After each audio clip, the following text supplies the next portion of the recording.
Lesson 101, Direct Objects. A few lessons ago, we mentioned to you that there's a big difference between verbs of being and action verbs. We told you that with a verb of being, someone is just being something. They're not really doing anything. But with an action verb, someone is involved in some kind of activity. And so we told you that there's a difference between the way a verb of being functions in Greek grammar and the way an action verb functions in Greek grammar. And so now we're starting to see how this is going to play out in Greek grammar. And so the time has come for you to learn about something called a direct object. What is a direct object? A direct object is the target of the action that is being done in the sentence. And this can only happen with an action verb. A verb of being cannot produce a direct object. Only an action verb can generate a direct object. So when you have an action verb, the thing that the action is being done to, that is called a direct object. We have a couple of example sentences here in English. Harold plays the drums. In this particular sentence, the word Harold, that's a person's name. Harold is the subject of the sentence. What is Harold doing? He's playing. Okay, so the verb here is the word plays. Harold is the subject, plays is the verb. And then the drums, that's the thing that Harold is doing the action to.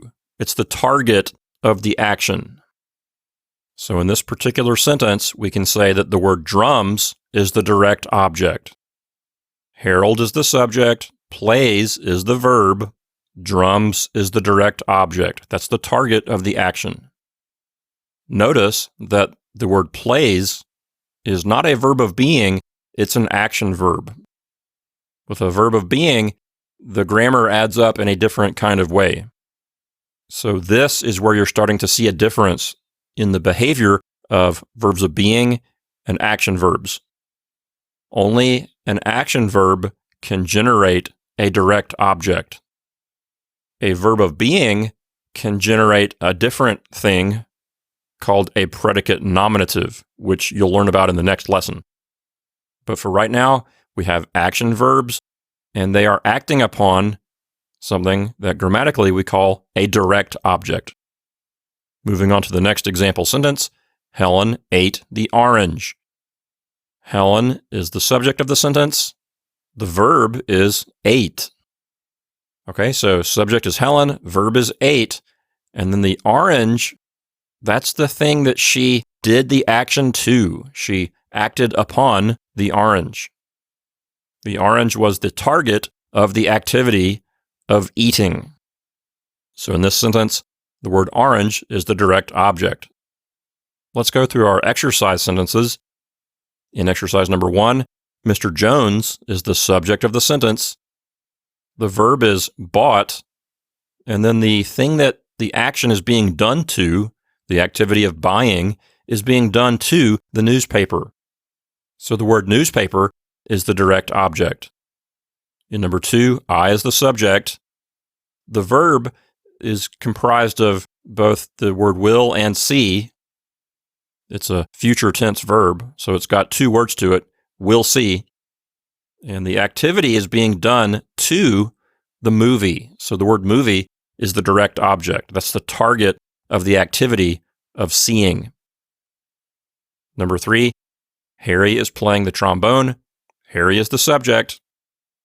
Again, like our first example sentence, playing is the verb, and then trombone is the direct object. In number 4, the subject is we, and then will play is the verb, and then baseball is the direct object. That's the target of the activity of playing. In number 5, James is the subject, caught is the verb, and fish is the direct object. That's the target of the activity of catching.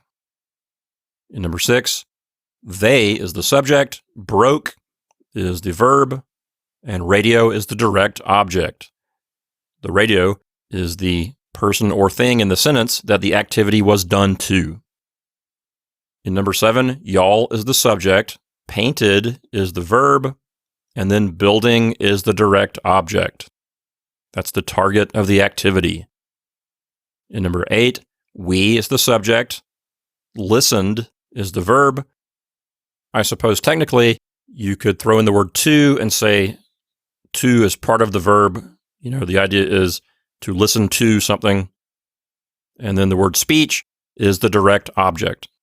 That's the target of the activity of listening.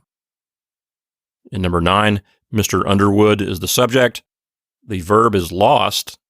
And then the wallet is the direct object. That's the thing in the sentence that the activity is being done to. In number 10, Geraldine is the subject. Saw is the verb. And then the word deer is the direct object. That's the target of the activity of seeing. Again, as we wrap up, notice that all the verbs in these exercises, all these verbs are action verbs because only an action verb can generate a direct object. A verb of being cannot generate a direct object.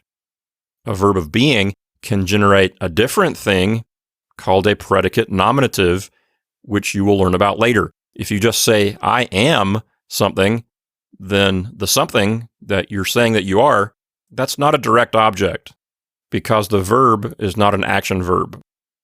If you say, I am something, then the thing that you're saying you are is called a predicate nominative. So an action verb can generate a direct object, but a verb of being cannot. A verb of being, however, can generate a predicate nominative, which we will learn about in the next lesson.